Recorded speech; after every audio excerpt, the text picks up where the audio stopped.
Sana Javeri Kadri. I'm the founder of Diaspora Co, and I'm gonna show you how to grind every spice. I'm gonna show you the plant that it originally comes from, and then how that transforms into the spice that you see and recognize at the grocery store every day. These are peppercorns. They are the fruit off the flowering pepper vine. The black pepper vine essentially grows around a more stable tree, and in the spring, that vine will start to bear pepper berries, which will be green as they're unripe, and then as they ripen, will change from red all the way to like a deep dark purple. A peppercorn is then actually that fruit that is harvested, threshed, and sun-dried for 5 to 6 days, and then what you end up with are these beautiful dark red, purple, black, and gray, inky colored little dried fruits. It is interesting to think of a peppercorn as a dried fruit because a good peppercorn should have a significant fruity flavor before you hit the inner part of the seed, at which point you're getting the spice and the sharp pepper flavor that you know. Black pepper is specifically indigenous and known to be from the ancient coast of Kerala. Most of the flavor of your pepper will be released in the oil within minutes after you grind it, which is why a pepper mill and freshly ground black pepper is the only way to go. It's possible to be a spice expert and still make a tremendous mess. All you really gotta do is freshly grind into whatever you're making. Oils within each pepper berry are not just being released into the air, but it's also distributing the oils evenly throughout the berry and into this bowl. The white is the inner seed of the pepper berry, and that's what has all the piperine content, which is the spicy stuff that you feel on your tongue. But then the black bits are actually the dried berry, which makes the fruit part of it. And when you're grinding it, you're getting both perfectly blended together, so you're getting that mix of sweet and spicy and jammy and crisp. So this black pepper was ground just a few moments ago, and already I can tell that it's lost a significant amount of its aroma. So it really speaks to why freshly ground black pepper is the only way to go, and that pre-ground stuff is just, it's not an option. This is the nutmeg fruit as it would be when it's just picked off of the tree. There's some plants that actually give you 2 spices from one plant. So in this case, the nutmeg itself is the nut in here. It's surrounded by the mace aril. Aril is a fancy word for a seed covering. So this red, beautiful stuff is the mace that we would then peel off. So that's our mace. And then this is actually shelled nutmeg. So what I'm gonna wanna do is crack this open. Ungrated, the shelled nutmeg actually doesn't have a ton of aroma. The magic of microplaning fresh nutmeg is that you're unlocking those essential oils that are in here right when you want to eat and right when you're going to get the most flavor out of it. The smell is hitting me, it's magical, it smells like Christmas. So this is our fresh mace, where you see that it's thick, wet, glossy, bright red. And then when it's correctly, really gently dried, you have a little bit of yellowing and golden at the edges. Because the mace is quite so delicate, it doesn't make for very easy grating. And even in a mortar and pestle, you'd have kind of a hard time catching it, which is why I think the ease of a spice grinder, especially an electric one, is the way to go for mace. And we need a few seconds max to get these really nicely ground. Can you see that color? You really want to use this immediately in very small doses. When it comes to mace, much more fruity floral notes. There's a raw mango sourness, there's a fruity papaya flavor. Freshly grated nutmeg has these beautiful tasting notes of kind of menthol, lemongrass, a little hint of tobacco. There's an edge to nutmeg. There's something about both nutmeg and mace actually that make buttery things taste butterier. That's a scientific fact, not just me making up. This is cardamom. They are the fruits off the cardamom plant. The cardamom plant is part of the same family as turmeric and ginger. The fruits themselves, once dried, kind of shrivel up into this. This outer shell actually does hold a fruitier, gentler flavor. So I prefer to smash or grind the entire pod and not just the seeds. I'll just take a few pods and lightly smash them in my mortar and pestle. This is the level to which I would smash my cardamom, and then I'd let it simmer into my dish. I would pull out the whole pods before I eat, because biting into a whole cardamom pod is never a very fun feeling. For times when I do want the full cardamom flavor, I go with the grinder. It's important to know that the seeds will grind really quickly and finely, but that outer green fibrous membrane, that takes a little bit more grinding, so you wanna make sure to really get it. So it smells really, really minty, licoricey. Oh, it smells like breath freshener in the most delicious way. My nose is completely overtaken by how minty, piney, licoricey this aroma is. Cardamom has really serious main character energy, so that's how you wanna treat it. This is cacao. This is the fruit of the cacao tree. Getting you from cocoa fruit to cocoa powder is several steps that we can't quite recreate in this space. We're gonna crack it open. What we're really trying to get to is the center of it, which has the cacao beans or seeds. So this is the fruit. This is kind of membranous, sticky part of the fruit that's encased around each seed. I'm gonna cut one open.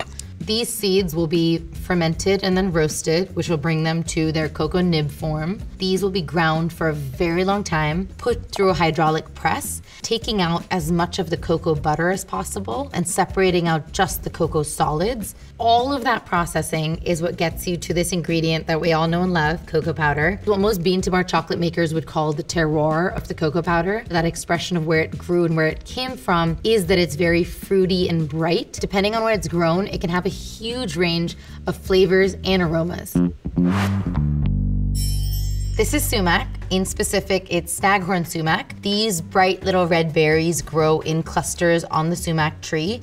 There are many, many different varieties of sumac that grow all over the world. What we have here is a Chinese sumac that in Manipur, which is a northeastern state in India, is known as wild Hemang sumac. In color, it's quite different from the bright redness of the North American staghorn sumac, but they both give you that really zesty, tart flavor we all use sumac for across cultures. Bunches of the whole sumac berry are clipped off, sieved to take out any impurities and sediment, and then dried so that this is what you end up with, whole sumac berries. These are used in a lot of cultures, but most commonly you're consuming a sumac powder that's then been preserved. This particular variety is staghorn sumac, so you actually take the whole berries and grind them whole. Then what we have here was ground without the seeds. The easiest way to grind the sumac is just to stick it in the electrical grinder. The seeds are pretty tough, so this is the way we're gonna go.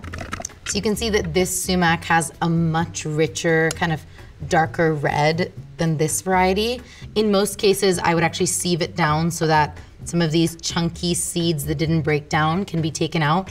Whereas here, you'll see we have a pretty fine powder, and that's because one, it was ground without the seeds, and then it was sieved after being ground, but they're both pretty lemony and delicious. This is a vanilla pod. It's the cured dried fruit off the vanilla vine. What we have here is the final cured vanilla pod, but the process of taking the actual unripe green vanilla fruit and turning that into this little friend can be a curing process that's anywhere from 10 days long to 6 months. So inside this kind of fruit casing, there's millions of tiny little vanilla beans, and those vanilla beans are really where that vanilla flavor lives. You can see they look like tiny caviar.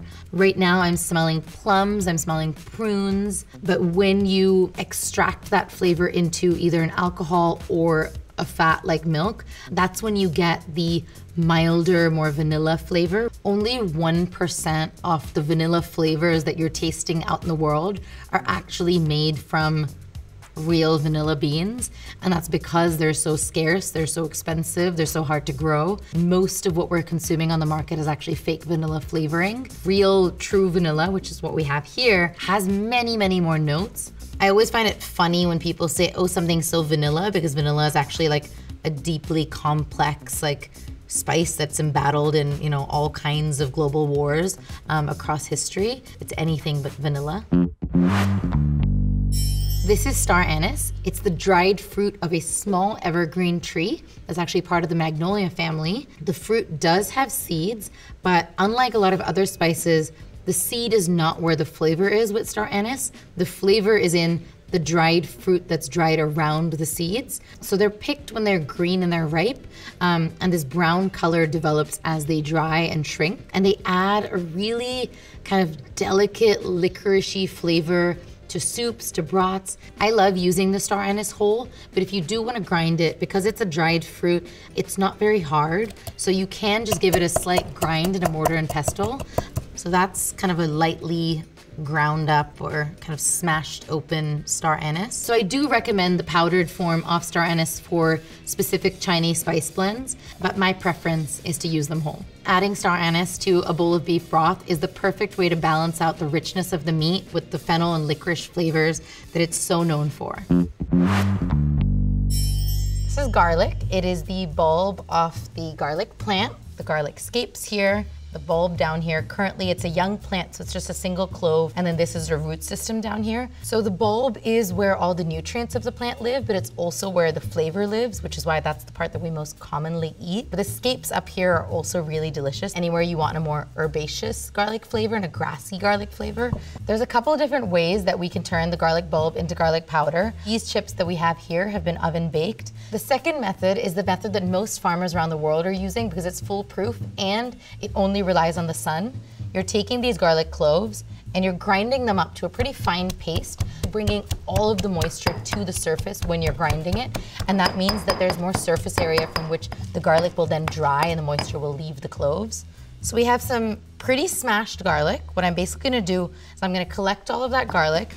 We're gonna put it onto our sheet pan and spread it out into a disc, making sure to get it really thin. So this can now sun dry for 2 to 5 days. You'll know that it's ready to go when it crumbles and cracks very easily and you're not seeing any sticky bits inside it. Whilst that's sun drying for a few days, we're gonna speed things up and use our oven dried chips here, grind those into powdered form. We're trying to get a really, really fine powder. See the garlic fumes coming out, that's how fine it's getting. Resist the urge to grind too much garlic powder at one time. As this sits, its oil content is gonna disappear into the air and you're just gonna lose flavor as time goes by. Whereas right now it's super potent. I would probably use that much garlic powder to season a whole pot of pasta.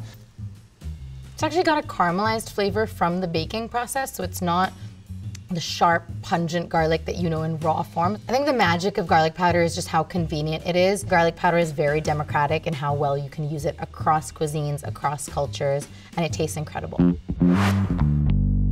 So what we have here are chili plants.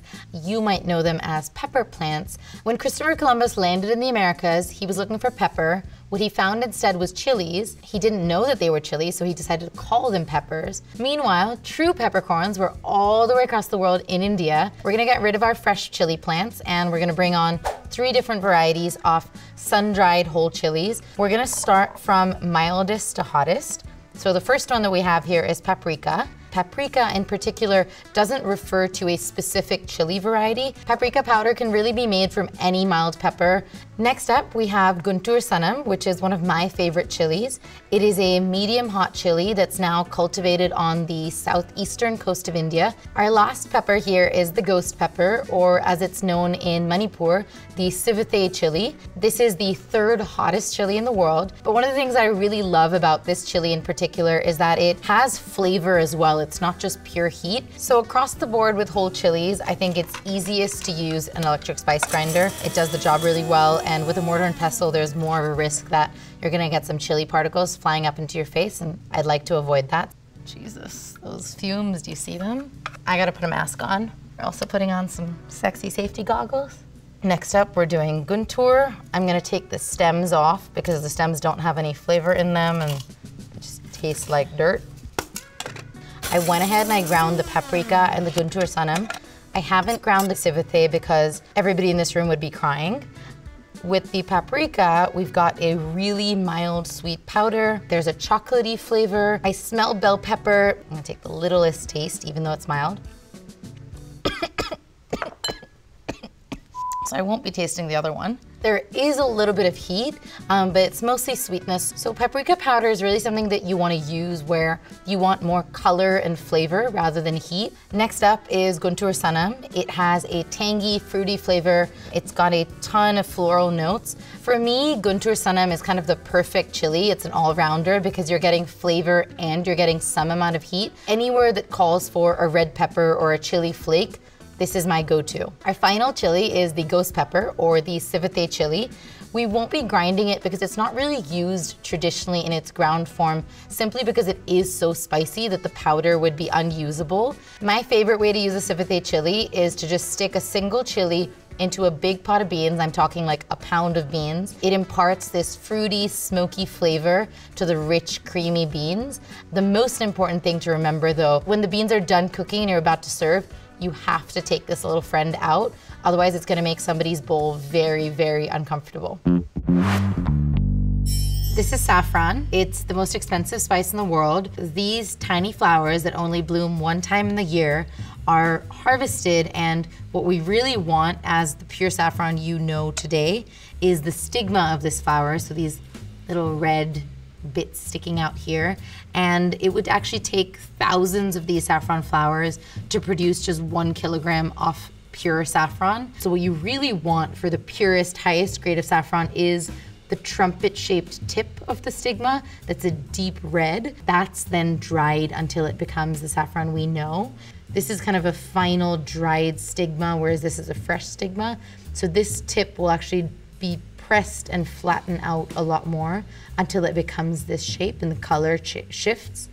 And then if I add this stigma to pretty hot water, the hot water really helps draw out the fat and the color and the flavor out of the saffron quickly. Saffron is actually one of those spices that's mostly fat, and that means that it has really high oil content, and the oil is what's holding on to all of the aroma and flavor that actually with just 2 minutes of blooming I'm smelling right now. Dairy and saffron pair beautifully together, and I think every culture from Italians to Iranians to Indians figured that out at some point in some form. For really good fresh saffron, the primary tasting note is actually raisins and kind of dried fruit. It has this rich fruitiness. So this is a slightly wildly generous amount of saffron that we've soaked for about 10 minutes in boiling water. And as you can see, it has this like sunshine yellow color. It smells divine. I'm gonna take a little sip. Oh. I think like 4 teaspoons of that would perfume an entire pot of rice. So that's really how sparing you could be with your bloomed saffron. These are cloves. Cloves are the immature flower buds from the evergreen clove tree. The bottom is the flower bud stem, and then this top head of the clove is actually the clove right before it's gonna burst open into a flower. Usually the cloves are sun-dried and need maybe 4 to 5 days to get to an 8% moisture content so that they have a nice snap and they're not retaining any moisture that could lead to mold, but at the same time have the right amount of oil content so that you're still getting all the flavor and the aroma that you want. The 2 magic words in spices really are moisture content, which should be low, and oil content, which should be high. And a good clove is the perfect balance of those 2 things. A well-dried clove is pretty hard to snap just with your hands and wouldn't do so well in a mortar and pestle, though you could give it a go. So I choose to grind my cloves in an electric spice grinder. I'm gonna do a pretty small quantity of cloves. Any more than this and it's gonna take me months and months to get through it. You don't need very long in the grinder at all. So that doesn't create a lot of powder, but it's really, really potent. I can smell it from a mile. Pine, henna, butterscotch. It's a very balanced flavor, but when you put it in your mouth, it can really overpower. So even if it smells amazing, you wanna go light on how you use it. It's really sharp, like my tongue is numb, officially. Lots of minty, piney notes. It is spicy, but not obviously in the chili way, more in that it overpowers your palate. I consider that realm of cinnamon, ginger, cardamom, pepper, and clove as kind of the trifecta of all fall and winter baking. Ginger and turmeric are both rhizomes. The rhizome is the underground stem part of the plant that's then connected to the root. So it's very similar to bulbs, but bulbs are actually modified leaves. whereas rhizomes are modified stems. We're gonna kind of pluck this part off, break it off, and this baby ginger here is what we know and love and what will eventually turn into the ginger powder that we see right here. So these polished dried rhizomes are really, really hard. Cracking it is basically impossible. Cutting it open would likely dent your knife, and grinding it in here is gonna ruin your blades. So these are processed in a very large, very strong industrial grinder to get us to this powder. It would also usually be sieved 3 or 4 times. It's a method that's possible to accomplish at home, but it is pretty labor intensive. So it requires slicing your turmeric or your ginger into really thin slices.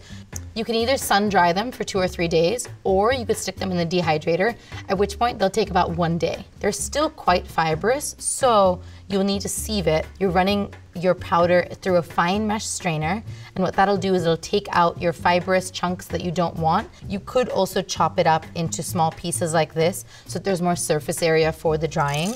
Turmeric and ginger are actually one of the spices that I don't think you need to grind fresh. They retain their oil content really, really well in powdered form, and they'll last in your pantry for 2 or 3 years without losing that oil content. But it's probably the spice powder with the longest shelf life. I actually substitute ginger powder anywhere that fresh ginger is required, but my favorite way to use ginger powder is in ginger cookies. This turmeric is really sunshiny, it's really bright. I'm smelling citrus notes, I'm smelling a little bit of florality. There's some marigold in there. Growing up in India especially, we use turmeric in everything from breakfast oats to lunchtime to a dinner curry. That'll add a savory, earthy note to anything you're cooking it in.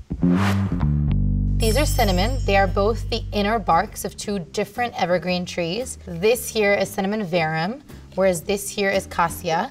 They're both ground into what people know as cinnamon, but they actually taste quite different from each other. Cinnamon verum here is indigenous to Southeast Asia, specifically India, Sri Lanka, Burma, Bangladesh in general, whereas cassia is native to China, and a completely different tree, a much thicker bark, very different color. You'll notice that cinnamon verum is lighter, whereas cassia has a much darker, almost reddish tint to it. This bark had an outer layer that was shaved off of it. This inner layer is shaved off into sheets, and those sheets are then rolled into quills like this, and they're hung up to air dry. They probably take 2 or 3 days to air dry. Cassia, because it's a lot harder, you can grind it up, but you're not gonna get as fine of a powder. The cinnamon verum is pretty easy to powder, so I would just do it in a spice grinder. It's as simple as breaking this up into a few pieces, and then we're gonna add that to the grinder.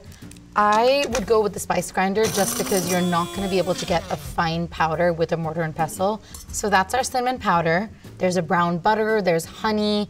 It's obviously very sweet. There is a floral, fruity note, so I am getting an orange blossom, orange zest note. But then, of course, there's that sharp, spicy finish that we know and love cinnamon for. When we're talking about cassia and not cinnamon verum, it's much spicier. It has that classic red hot flavor that you're imagining. And so it plays really nicely with sugar, with maple syrup. It's delicious in pretty much every dessert. This is Asafoetida. It is a hard gum-like resin that's actually extracted from the roots of the ferula plant. Ferula plant grows wild in these desert mountain climates, but it's pretty much exclusively used in South Asian cooking to give the flavor of onion and garlic. So if you're wondering what your Indian or Pakistani food is missing, it's usually this indescribable flavor of Asafoetida, or as I call it in Hindi, hing. So given that the resin is pretty hard to grind, we're gonna use the electric spice grinder. So in this very innocent looking bowl, we have our hing or Asafoetida powder.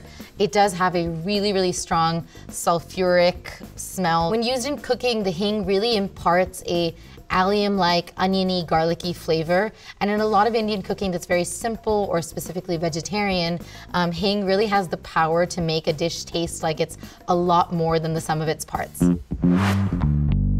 This is cumin. It's the seed of the cumin plant. It's pretty delicate, but it thrives in hot desert environments. It's indigenous to Western Asia. The cumin plant is from the same family as the dill, parsley, and carrot plants. Cumin seeds are actually used whole quite frequently, but cumin powder can be really nice in a spice blend or a marinade. It's very easy to grind up. If you are trying to grind a larger amount, the electric spice grinder will work just fine. But for this little handful, the mortar and pestle is the way to go. It smells really good, so all of the oils that were hidden inside that seed have been pounded to the surface. It's gonna be bringing all of its flavor rather than leaving some on the table. So cumin is giving you an earthy bitterness. There's a little bit of licorice in there. It's adding a very savory note to your cooking. I often add just 1 teaspoon of freshly ground cumin to my rice cooker because it adds a really nice smoky, earthy note to my rice that I love.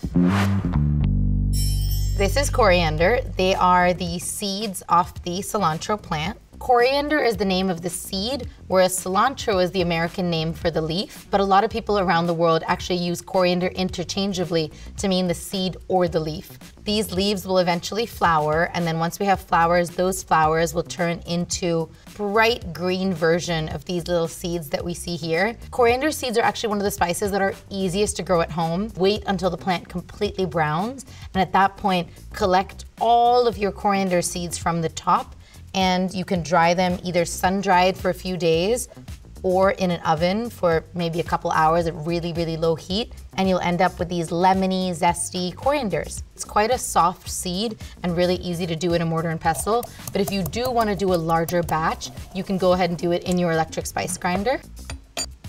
So what I'm really tasting is the lemony notes. There's a little bit of nuttiness to it, which comes through in the flavor as well as the aroma. Coriander in its raw form pairs really, really nicely with all forms of citrus. This is fennel. It is the seed off the fennel plant. So once the flower turns to seed and the entire plant has gone to seed, you're waiting for the plant to dry out, which means it's given all of its nutrients to the seed. At that point, we're harvesting the seed off of the plant. We're laying them out to dry. That can either be done sun-dried over a few days, or you could put it into a low convection oven. You're wanting the seed to go from a bright kind of soft green to this pale brownish green. That's when you know that it's dried out enough, but it still has its oil content. Most of the time, I'm actually using fennel whole.